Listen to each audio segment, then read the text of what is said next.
we're very, very honored to have with us the 17th Secretary of Energy from the United States. I want you all to give a very, very warm welcome to Secretary Chris Wright. Thank you. And joining him in conversation, of course, leading this conversation for us, Brian Sullivan is back from CNBC. So this is going to be a wonderful conversation. We're looking forward to it. We'll get a crowd picture here. Why not? It's GasTech. Thank you. Appreciate it. Great to see you both. Thank you so much. Thank you, everybody, for being here as well. I think what you were just saying, I thought, like the idea of the U.S. presence. We have the 17th Secretary of Energy for the United States. We had the Secretary of the Interior yesterday. We had the Ambassador to Italy, Tillman Fertitta. Great American presence here, a lot of big American companies. So really appreciate everybody being here. Secretary Wright, it's great to chat with you again, sir. Thrilled to be here. Thank you, Wright. You've got a busy schedule. He will be in Brussels, Belgium tomorrow. Then you are making sort of a pan-European trip. And you have a press conference, I think, with the Secretary of the Interior today. Yes. At 2:45, correct? Correct.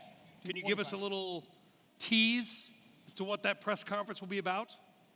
I don't want to leak the news, but it's about energy and with a primary focus on natural gas, the world's fastest growing energy source. Thrilled to be here at GasTech and appreciate everyone for attending the conference and everyone that works in the industry. Well, I'm shocked that at GasTech we're going to have a conversation about gas. It's kind of amazing. So let's start there, because GasTech's been around forever. I've been to a couple of them. This is the biggest and best GasTech that I've been at. The American presence is massive. You and the White House have a heady goal. Double sales from the U.S. to Europe of all energy in 3 years. How in the world are we going to pull that off? That's the Trump administration has definitely not been about moving slow. It's about being bold, being aggressive.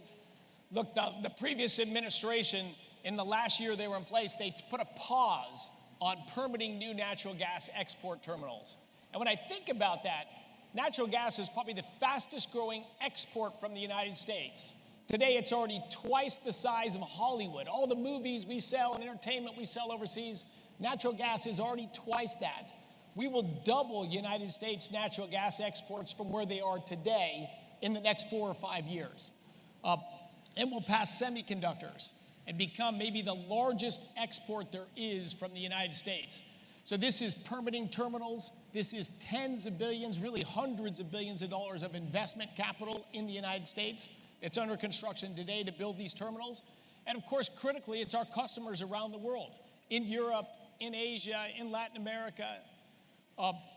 Demand for natural gas has grown rapidly. If you look at the last 50 years of energy growth, hydrocarbons were 85% of global energy in 1973, and they're 85% today. The exact same percent of the total primary energy makeup, but of course there's been movement within them. Oil's grown a little bit over 1% compound annual growth rate over those 50 years. And if you look at the last 10 years, 1% compound annual growth rate for oil. Coal's grown at about 2% compound annual growth rate, and natural gas 3% compound annual growth rate. But natural gas requires, let's talk about LNG, requires 2 ports. Requires a port in the United States where we load the natural gas, but it also requires ports in Europe and around the world to offload the natural gas. I took the subway here, was talking to a very nice man who said there was 1 import terminal in Italy a few years ago. Now there are 3. Has Europe, with its net zero goals and everything else, has Europe gotten on board the U.S. train? Have they gotten, found the truth of we need terminals to import the gas as well, because we can build them in the United States, but if the ship is just out at sea, it doesn't end well. It does take huge infrastructure to export natural gas. And as you say, Brian, on the export terminal and on the regas and import terminal. Europe had gotten to a place where about 50% of all its natural gas imports came from Russia, and they dominantly came from by pipeline. So they had LNG export capacity. U.S. has been shipping gas to Europe for 10 years. But with the Russian invasion of Ukraine and really this rocking of all of us that it's not just economic security, it's national security, having a reasonable energy policy with diversity and dealing with your allies more than your adversaries.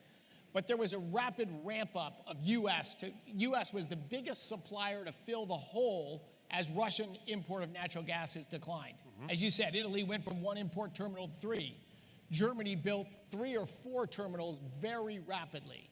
Look, or at least the ships, the regas ships. Germany acted very quickly. I was on one of them. I was out in Germany. We were doing this. Italy, I think they have 2 ports and they have 1 regas ship to receive these terminals. But there's still a lot more import demand, I think. Like, there's still a lot more to be built.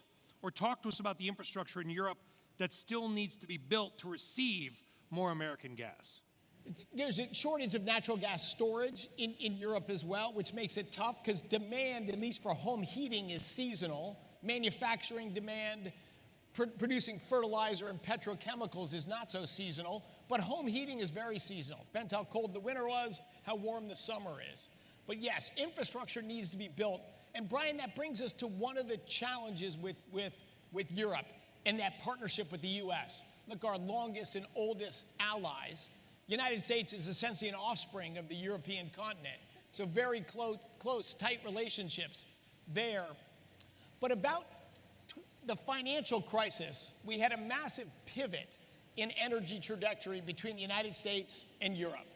The United States went on to the shale revolution. Yep. We grew our energy production massively. We've more than doubled our natural gas production. We've tripled our oil production. And we've driven down the real cost of energy quite meaningfully in the United States. Europe, I think, really embraced a climate agenda and a march towards net zero. Is that wrong? I think it is. I think it is. Why? I mean, we all want a better climate.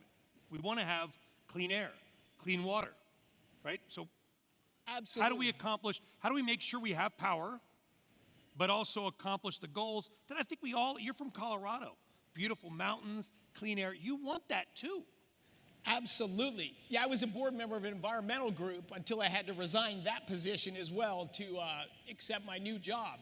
And where I grew up in Colorado, when I was a kid, we couldn't see the mountains 1 out of 3 days, the brown cloud in Colorado. Since then, the population's tripled, per capita income's doubled, the economy's gotten massively bigger, greenhouse gas emissions have gone up, but pollutants and air quality have gotten dramatically better. One of the great achievements of the modern world is a massive growth in wealth with cleaner air, cleaner water. The return, when I was a kid, I'm a mountaineer and a climber. I never saw moose, I never saw elk, I didn't see bear, I didn't see mountain lions. You'll see all of them in the Colorado mountains today. So the idea of wealth and smart pollution control technologies, you can have economic growth in a better environment. Greenhouse gases are trickier because we simply don't have meaningful replacements for hydrocarbons. The world has spent $4 to $5 trillion over the last 20 years, and mostly in wind, solar, and batteries, and combined, they haven't quite hit 3% of global energy. In the United States, they've hit 3%. In the total global energy, they're about 2.7% of global energy. More money is spent every year on wind, solar, and batteries than oil, gas, and coal. So where the money is gone, we've had a transition of funding for energy, but not a transition of where energy comes from. But I spoke with Secretary Burgum yesterday, your friend and colleague in the White House, and I said, don't we need all of everything? This is GasTech. I get it. So the focus is on gas, and we'll talk about fertilizer. I used to be a fertilizer trader before I got into TV. Some people now still say I'm a fertilizer trader of a different kind, but whatever, we won't joke about that. So I get the importance of that in the global food supply. But quickly talk to us about, don't we need it all? Don't we need all the nuclear, wind, solar, not so much whales anymore, but you know what I mean? We're gonna need it all because power demand, AI, we all want air conditioning. Everybody in the world, right? You think Dubai would be Dubai without air conditioning? Would Singapore be Singapore without air conditioning? No way, right? We've all been to maybe many of you live in those places. They're super hot. The demand for power is just doing this. How do we meet all of our power goals with all of our climate goals? Love that framing, Brian. Yeah, look, 1 billion people live lives remotely recognizable to all of us in the room. 7 billion people want to live like we live. We consume about 5 times more energy per capita than the other 7 billion. So yeah, is there a need for more energy on the planet? Absolutely. The biggest driver of human progress has been this arrival of modern energy, and we need lots more.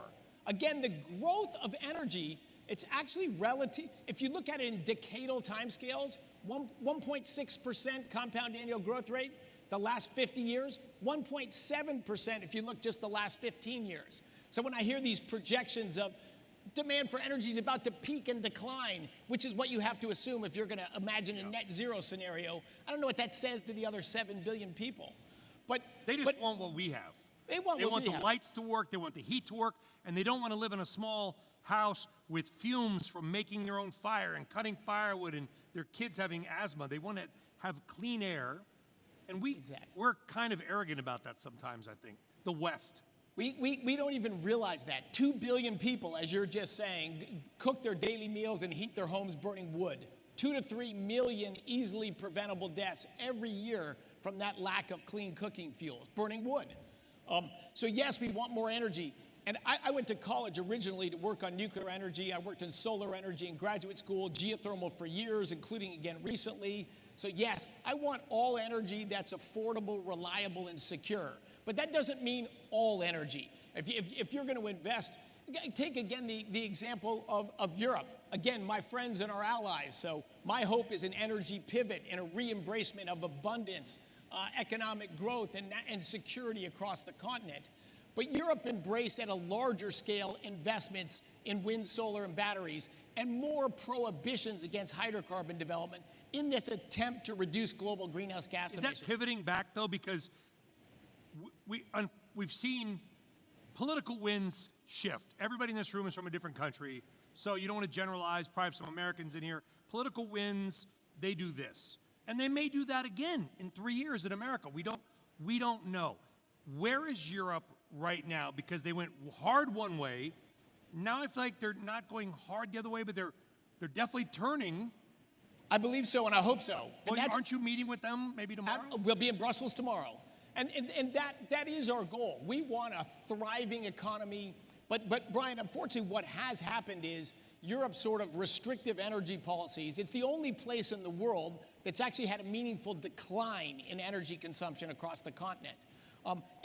And this is industry leaving Europe. I was going to say, some people might say that's good.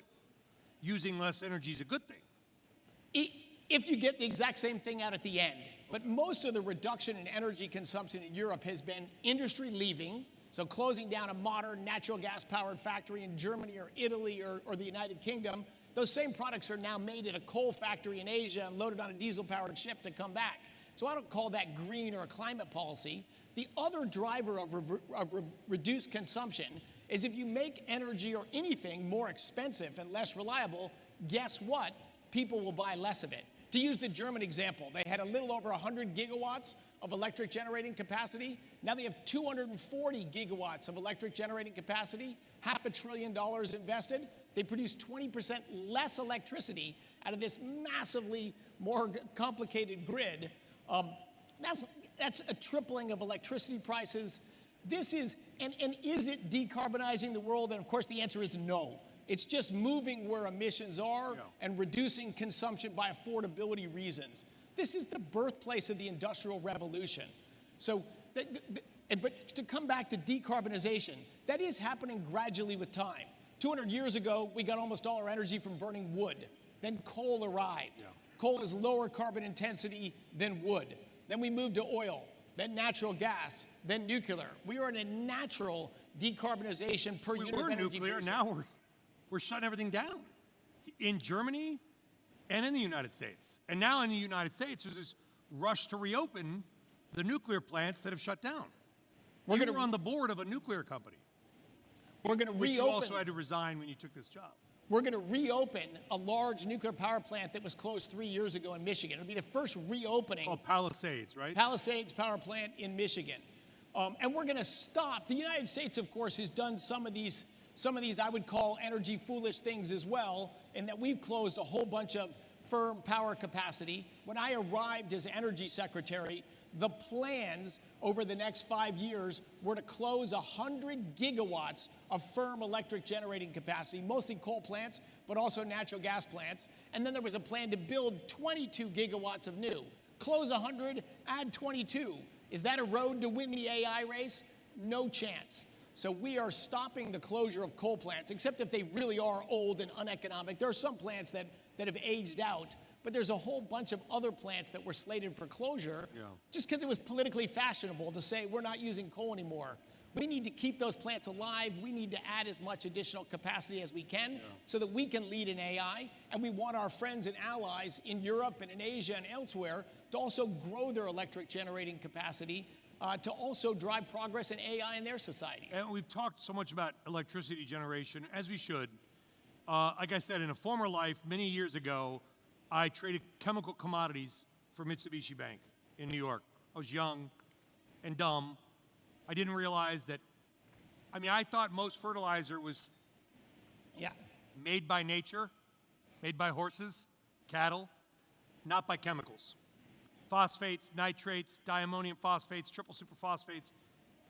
And I also didn't realize how much natural gas goes into that production. And that is why when Russia invaded Ukraine, the price of fertilizer soared.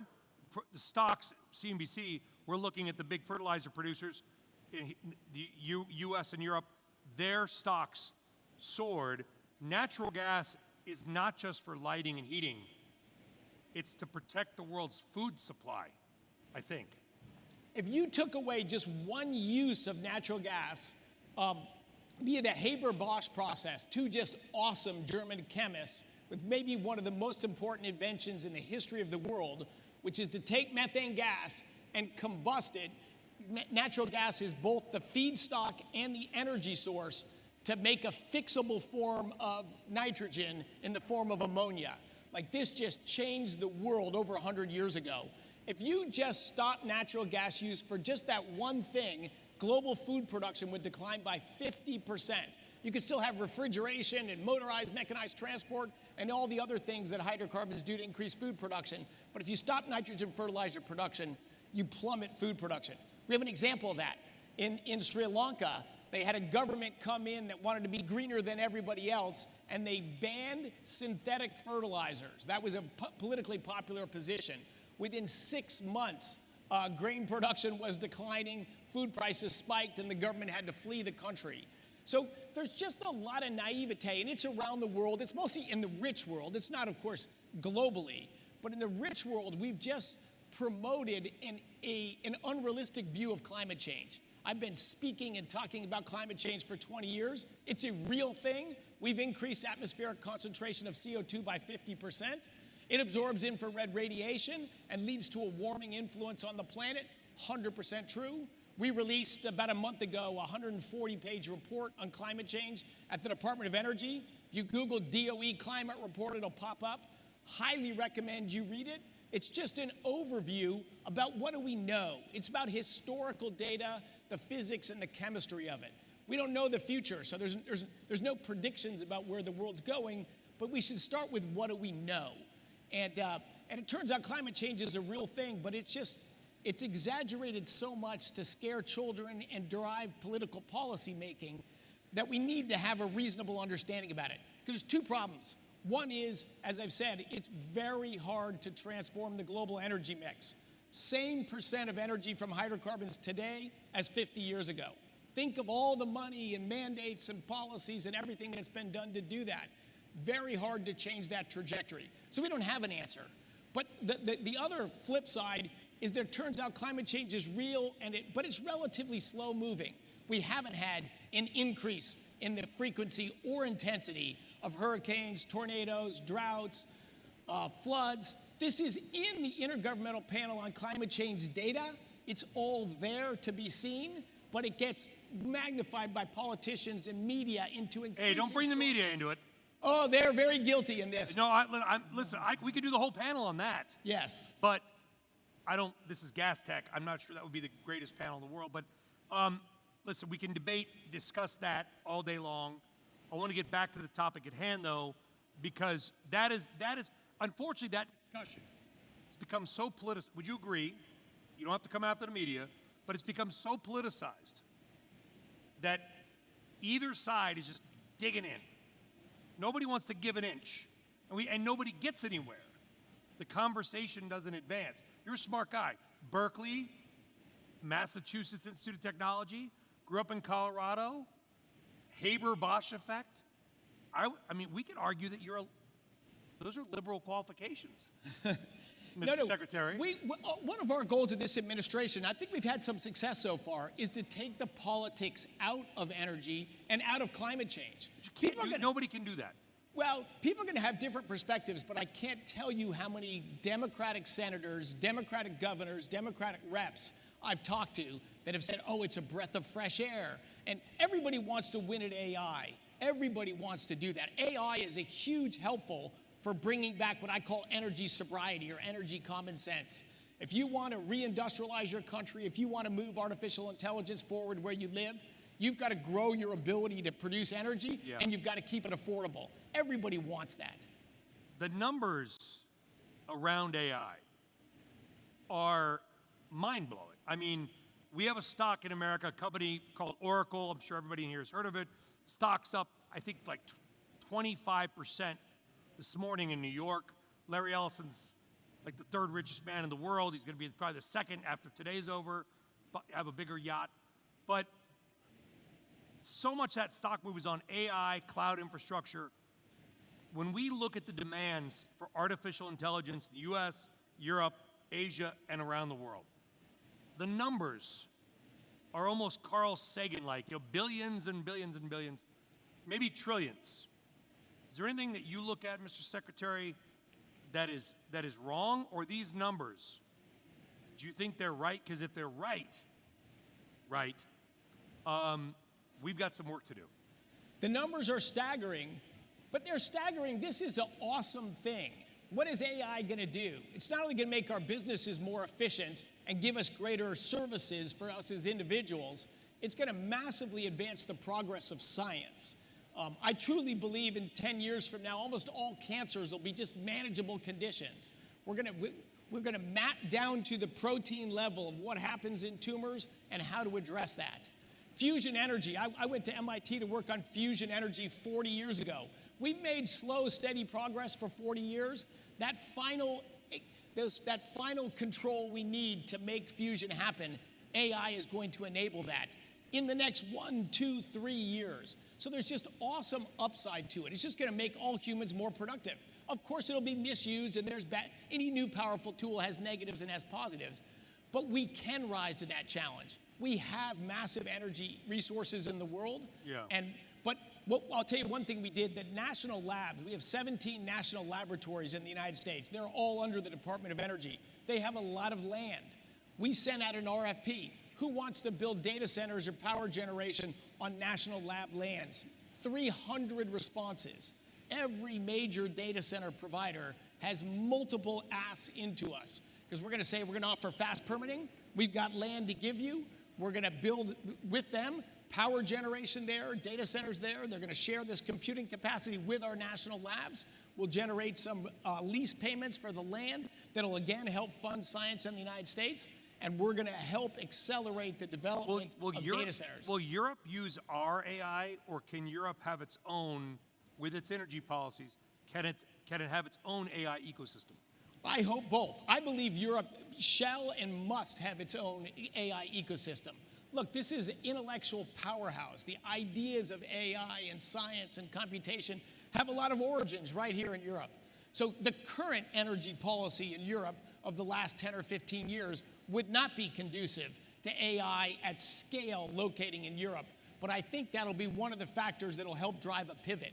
We certainly want to see, and I personally expect to see, Europe be an AI powerhouse, but that requires a pivot in energy policy. Can I ask probably a stupid question? This is where I'm the American, right? So everybody in the audience can be like, American doesn't know anything about the rest of the world.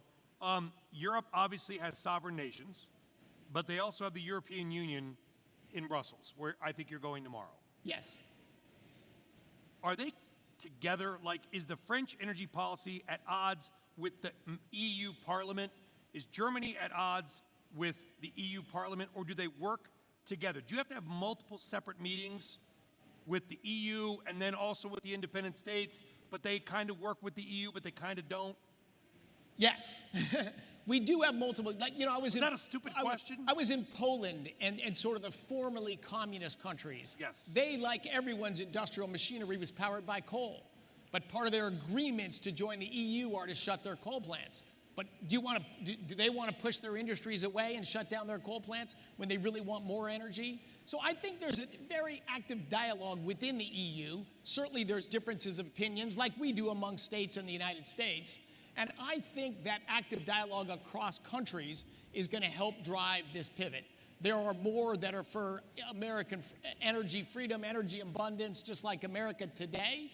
And then there are countries on the other extreme that are absolutely committed and have indicated no backpedaling on net zero. But I think that camp will become smaller and smaller. I think energy reality is coming.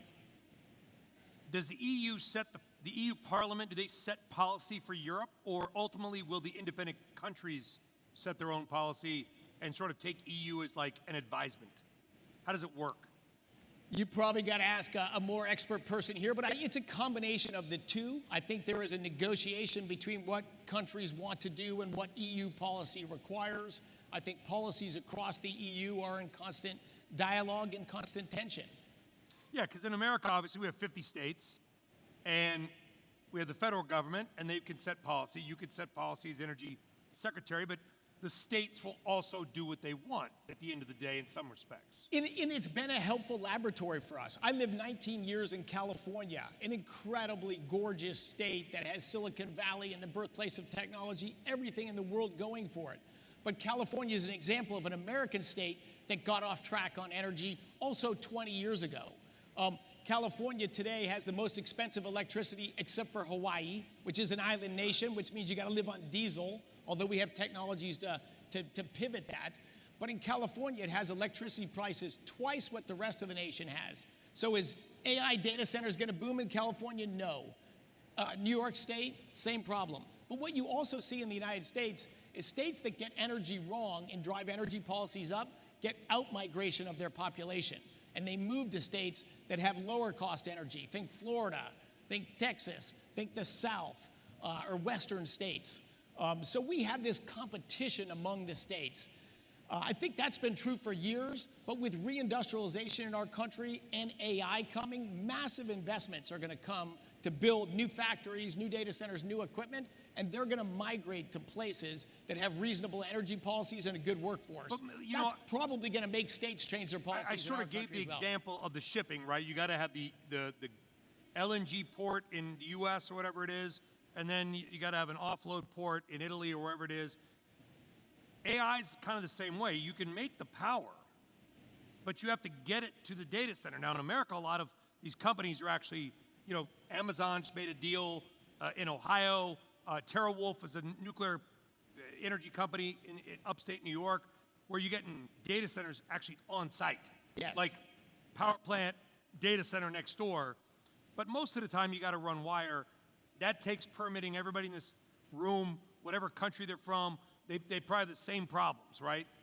Yes. Like, how do we speed that up where you got 10-year waits in some places still, that have been around for years, by the way, to get the wires built so we can actually get the power to do that thing?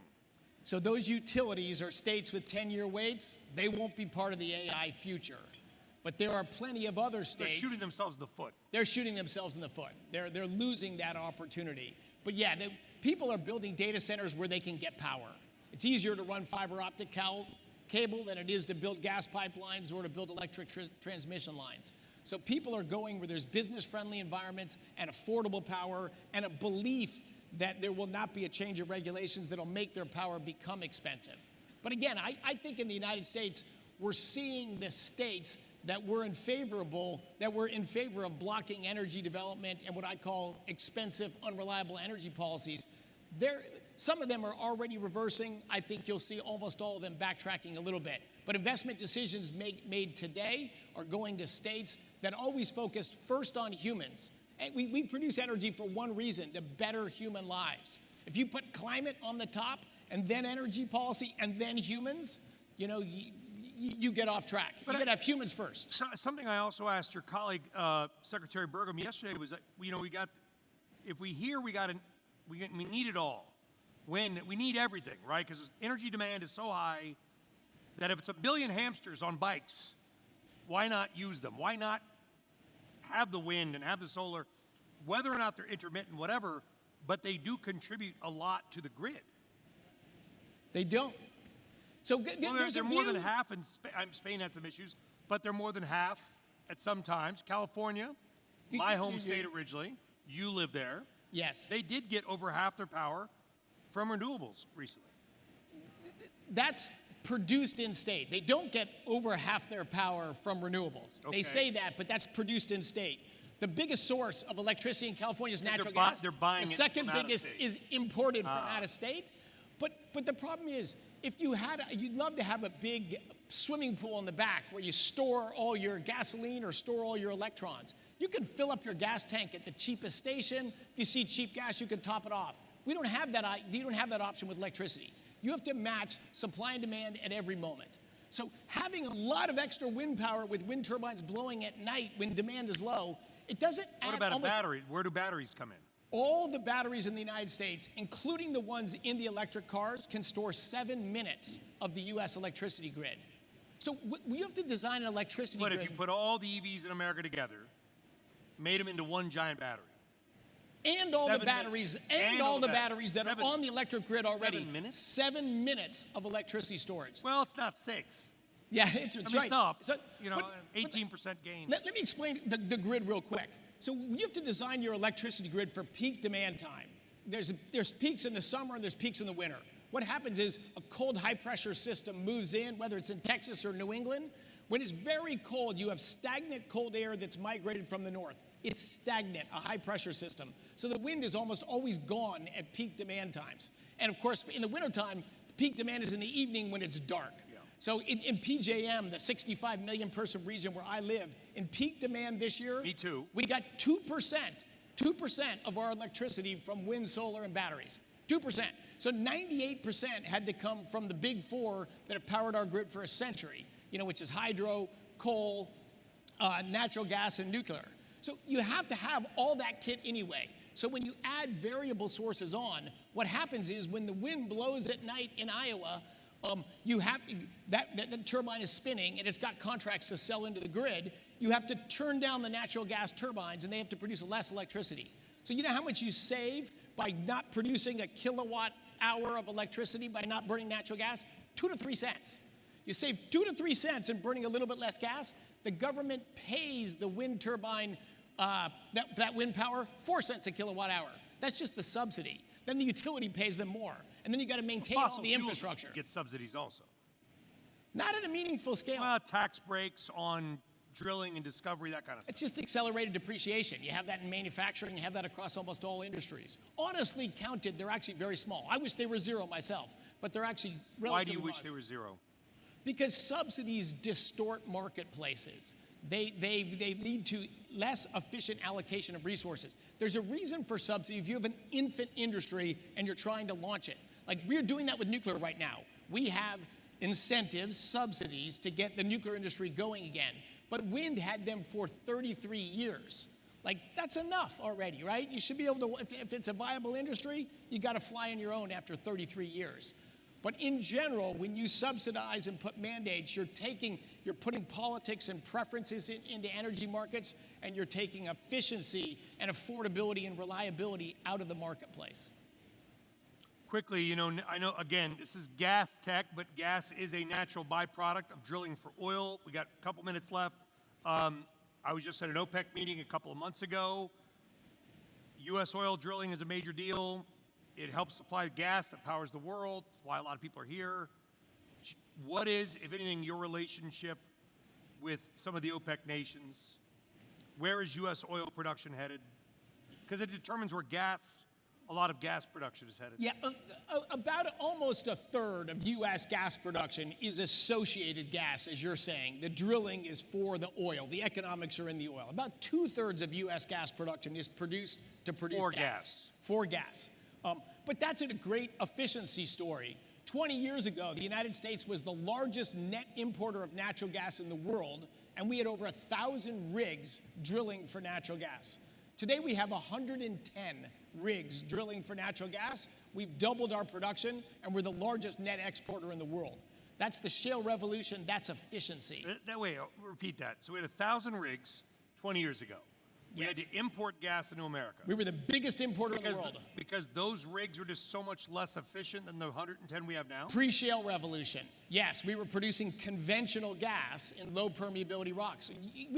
And gas prices were over twice as high as they are today without inflation adjustment. So just a new technology, shale, has made natural gas just wildly more abundant, cheaper to produce. On an oil equivalent basis, the price of natural gas is like $15 a barrel, right? That's the largest source of US electricity. That's the source of our petrochemicals, the source of our home heating, the source of producing our fertilizer.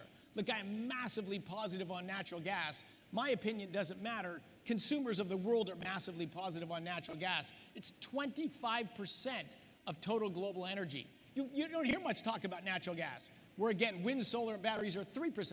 Well, if I can get 25% with market forces and in a declining cost curve, and I can spend trillions of dollars for 3%, maybe I shouldn't subsidize those things anymore. The other limit with wind, solar, and batteries, and look, there's a role for them. Solar, the technology keeps getting better. It's going to go on. It's going to play a role in global energy as long as I'm alive. I want it to keep getting better. Energy storage will improve, but getting from 7 minutes to the several days you need for storms, that's not in sight. Yeah, but we should still work on it, right? I mean, of course we should. We should study science. You want to get better. 100%. We should work on the technology of energy storage. DOE, we're supporting all sorts of efforts there, including long duration, cheaper batteries, which are just iron and air. So yes, look. The problem is a lot of that stuff comes from bad places. Cobalt, iron, nickel. It's drilling, it's mining, it's dangerous. Everything in life has trade-offs. All we want to do, the Trump administration goal is to put Americans first, our allies abroad, together with that, and then sort of the politics or fashionability of this energy or that energy source aside. It's about people and it's about math. And we want to develop more energy resources in the United States. I've never worked in coal. I've been in the oil and gas business. A lot of people think, coal is our competitor because it's the other major source of energy in the world. I love coal. It's lifted more people out of poverty in the last 20 years than any energy source on the planet. Still by far the world's largest source of electricity. Yeah, but Pittsburgh in the 1970s had black snow for a reason, right? The steel mills, coal, coking, that's gross. Pollution. We do not want to go back to that. No, we don't. I grew up in Los Angeles. I remember my 13th birthday. I was 100 years ago. I couldn't breathe. Smog was so bad. You probably remember this. It hurt to breathe. 100%. That's still true in third world countries and poorer places. Yes. That's lack of pollution control. That's why I always think it's very important to separate pollutants, SOx, NOx, particulate matter, mercury, ground level ozone, separate those from greenhouse gases. Nobody chokes on CO2. Together with oxygen, what powers life, to be honest. It's power for life. Yes. It does absorb infrared radiation, but keep greenhouse gases in a very separate quarter to pollutants. Okay. So yes, we want cleaner air, cleaner water, more economic opportunities for everyone. But if you get too far down the climate road and don't do the trade-offs, we end up spending $1 for a potential nickel of benefit 3 generations from now. And we're doing that at such a large scale in the world. The Trump administration is obviously discarding that in the United States. We're going to talk about climate change more honestly and probably more often than the previous administration, but we're going to do the math and the numbers on it, and we're going to focus on better energizing our country. We got about a minute left. I know we got, again, reminder, 2:45 p.m. press conference with Secretary Wright, Secretary Burgum. It's going to be over here at the Supply Chain Pavilion, right in the Speaker's Lounge. You have an interview with CNBC right before that, though. Just want to remind you of that, too. We have a minute left. We got people here from all over the world, right?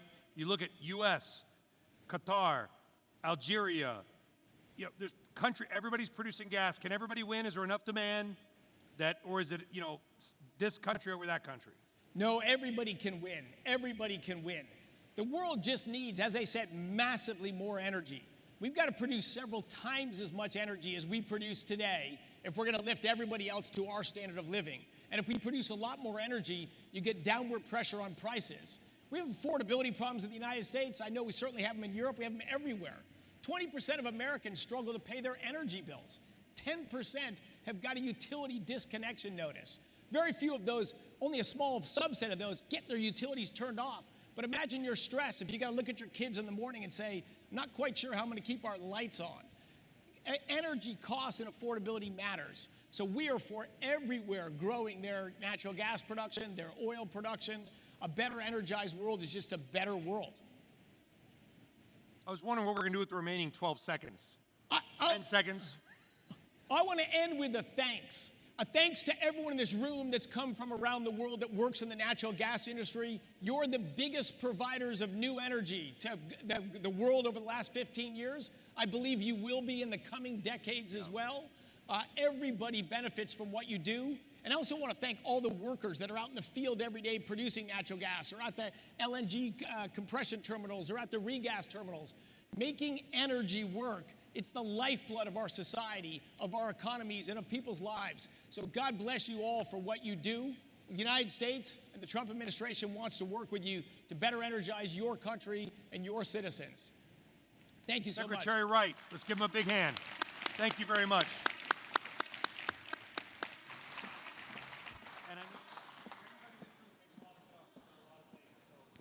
Brian, please stay for a little quick photo. Gentlemen, if you move a little forward and take a photo. Please move a little forward, both of you. And that was a breath of fresh air, without a doubt. And we were expecting that. And Secretary Wright, you delivered. Thank you so much. Thanks for bringing us on the trip, that energy trip around America, and indeed maybe around the world too, in terms of all of the work that has to be done, that needs to be done. And ultimately, as you say, you know, that better energized world is a better world for